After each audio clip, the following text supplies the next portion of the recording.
Topic है आपके course में कि जो ऑक्सीडाइजिंग एजेंट है या रिड्यूसिंग एजेंट है उनके रिएक्शन क्या है और वो किस तरह एज अ ऑक्सीडेशन या रिडक्शन रिएक्शंस को सपोर्ट करते हैं। तो पहले हम जो ऑक्सीडाइजिंग एजेंट है जो फेमस हैं, जो केमिस्ट्री में अभी तक ज़्यादा हम इस्तेमाल करते हैं और स्ट्रॉन्ग ऑक्सीडाइजिंग एजेंट्स हैं जो एग्जांपल में हमने पढ़े थे, उनकी केमिस्ट्री देखते हैं कि वो किस तरह एज अ ऑक्सीडाइजिंग या जो रिड्यूसिंग एजेंट है एज अ रिड्यूसिंग पावर जो है वो मतलब रिएक्शंस में हिस्सा लेते हैं और रिएक्शंस को फैसिलिटेट करते हैं। तो उनमें से जो पहले ऑक्सीडाइजिंग एजेंट है उसमें जो फेमस ऑक्सीडाइजिंग एजेंट है वो है पोटाशियम डाइक्रोमेट।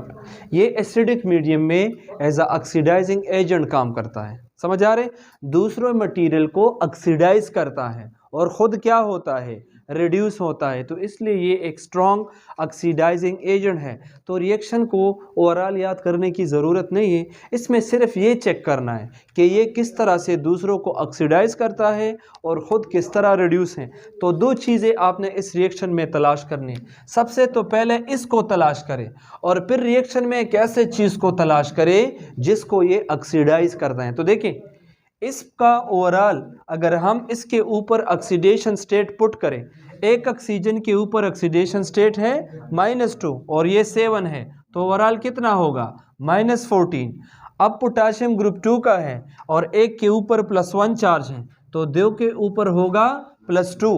अब इस +2 के साथ क्या लगाया जाए कि -14 को ओवरऑल न्यूट्रलाइज किया जाए, तो +12 + 2 14 + 14 एंड -14 ओवरऑल अलजेब्रिक सम 0 के बराबर होगा। अब आप ये बताइए, ये तो आपने 2 के लिए किया है, एक क्रोमियम के ऊपर ऑक्सीडेशन स्टेट क्या होगा? हाँ 6 होगा ना।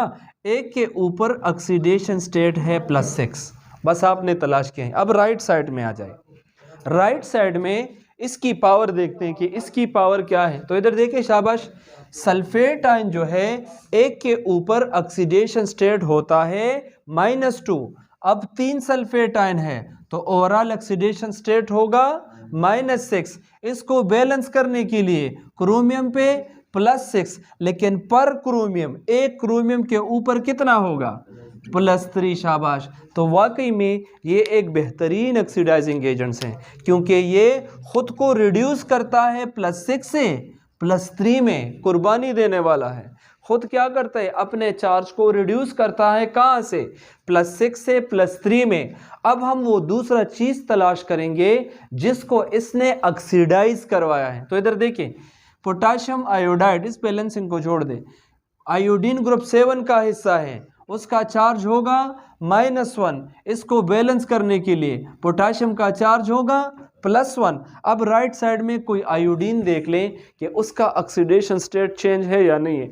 तो आयोडीन जब मॉलिक्यूलर फॉर्म में हो उसका ऑक्सीडेशन स्टेट होता है 0। तो देखिए यहाँ पे इसका ऑक्सीडेशन स्टेट -1 है और उधर इसका ऑक्सीडेशन स्टेट 0 है, तो -1 के मुकाबले में 0 बढ़ गया है। तो देखिए इस क्रोमियम ने खुद को रिड्यूस करवाया है मगर आयोडीन को उसको ऑक्सीडाइज करवाया है। तो ये वाकई में एक स्ट्रॉन्ग ऑक्सीडाइजिंग एजेंट है।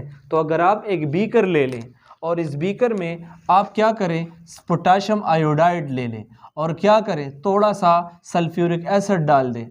तो जब आप बीकर में इस सोल्यूशन में पोटाशियम आयोडाइड का साल्ट डिज़ोल्व करें, ख़ुद भी आप एक्सपेरिमेंट कर सकते हैं अपने लैब में, और सल्फ्यूरिक एसिड डाल दें और जैसे ही आप ये स्ट्रॉन्ग ऑक्सीडाइजिंग एजेंट K2Cr2O7 डाल देंगे तो आयोडीन जो है वो बनना स्टार्ट हो जाएगा। इसका मतलब है कि इसी स्ट्रॉन्ग ऑक्सीडाइजिंग एजेंट ने ख़ुद को रिड्यूस करवा के इस आयोडीन की चार्ज को बढ़ाया है। अगर आप नेक्स्ट रिएक्शन देख लें तो नेक्स्ट रिएक्शन में भी हम यहाँ पे तलाश करेंगे कि ये खुद किस स्टेट में चला गया है। तो इधर देखिए ज़रा, अभी राइटिंग ना करें, इसका ऑक्सीडेशन स्टेट है -2 और ये 7 है तो -14, अगेन +2 और अगेन यहाँ पे क्या होगा +12, लेकिन एक के ऊपर कितना होगा +6। अब राइट साइड में देख लें, सल्फेट का ओवरऑल चार्ज -2 है, लेकिन चूंकि ये 3 है तो ओवरऑल चार्ज कितना होगा -6 और इसको बैलेंस करने के लिए +6।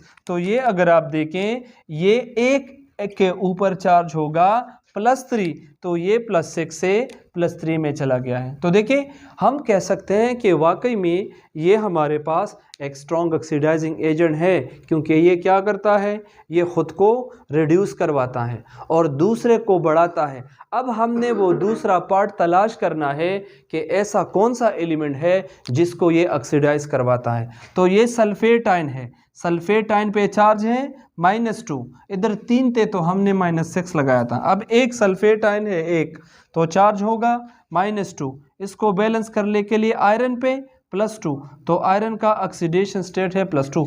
अब राइट में कहीं आयरन देख लें, एक सल्फेट का आयन चार्ज है -2, 3 का होगा -6, और इसको बैलेंस करने के लिए इस पे होगा +6 और यहाँ पे ये +2 है, मतलब 2 है, आयरन 2। तो एक के ऊपर कितना होगा, शाबाश जल्दी करें, +3। तो देखिए इसने आयरन का चार्ज +2 से +3 में बढ़ाया है और ख़ुद अपना चार्ज +3 से +6 में रिड्यूस करवाया। तो अगेन अगर आप कोई बीकर ले लें और इसमें आप आयरन सल्फेट का साल्ट ले लें और ये सल्फ्यूरिक एसिड ऐड कर दें, तो एसिडिक मीडियम में ये क्या करता है, इस साल्ट को ऑक्सीडाइज करवाता है और ख़ुद को क्या करता है, ख़ुद को रिड्यूस करवाता है। तो ये कुछ एग्जांपल है ऑक्सीडाइजिंग एजेंट पोटाशियम डाइक्रोमेट की। शाबाश। नेक्स्ट जो स्ट्रॉन्ग ऑक्सीडाइजिंग एजेंट है उसको कहते हैं KMnO4, ठीक है। अब देखें पोटाशियम परमैंगनेट जो है ये एक इंतहाई स्ट्रॉन्ग ऑक्सीडाइजिंग एजेंट है। इसकी भी अगर आप ऑक्सीडेशन स्टेट देख लें तो ये 4 ऑक्सीजन है, ओवरऑल एक के ऊपर -2 है, तो 4 के ऊपर कितना होगा, -8। पोटाशियम ग्रुप 1 का है +1, +1 के साथ क्या ऐड करें कि -8 को ख़त्म किया जाए, तो +7। तो हम कह सकते हैं कि यहाँ पर इसका ऑक्सीडेशन स्टेट है +7। अगर ये स्ट्रॉन्ग ऑक्सीडाइजिंग एजेंट है तो अब हम देखेंगे कि कहीं और जगह पे इसका चार्ज अगर कम हुआ है तो वाकई में ये एक स्ट्रॉन्ग ऑक्सीडाइजिंग एजेंट होगा। तो राइट में देख लें, एक सल्फेट आयन है तो चार्ज कितना होगा, -2, और मैंगनीज पे +2।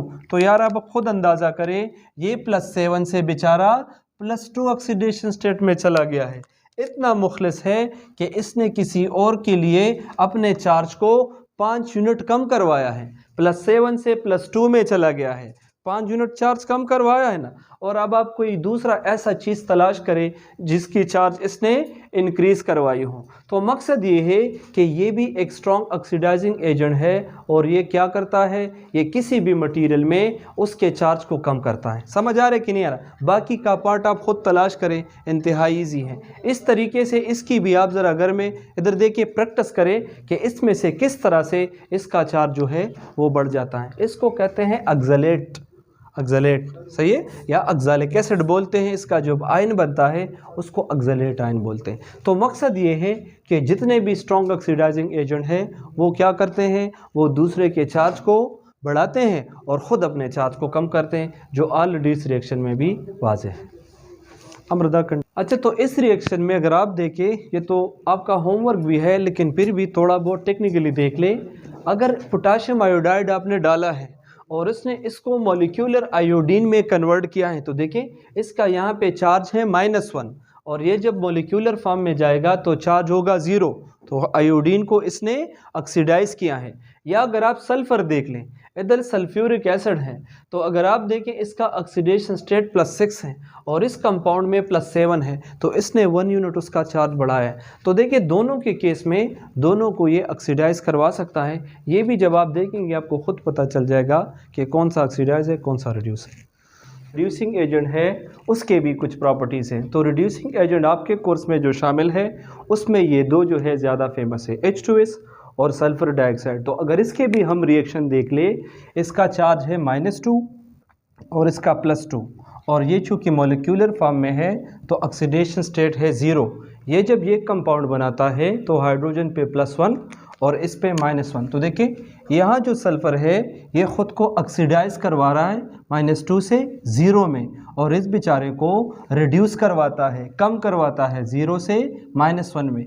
इस रिएक्शन में भी इसकी नेचर इस तरह की है। और इस रिएक्शन में अगर हम देखें तो यहाँ सल्फ़र का चार्ज है -2, तो ये -2 ख़ुद को 0 में कन्वर्ट कर रहा है, ख़ुद को ऑक्सीडाइज कर रहा है, और इस आयरन को रिड्यूस करवा रहा है +3 से +2 में। तो जो रिड्यूसिंग एजेंट है ये ख़ुद को ऑक्सीडाइज करते हैं और दूसरों को रिड्यूस करते हैं। लास्ट जो रिएक्शन है वो भी इसी तरह से है, तो आप ख़ुद ट्राई करें, कि आपका होमवर्क है।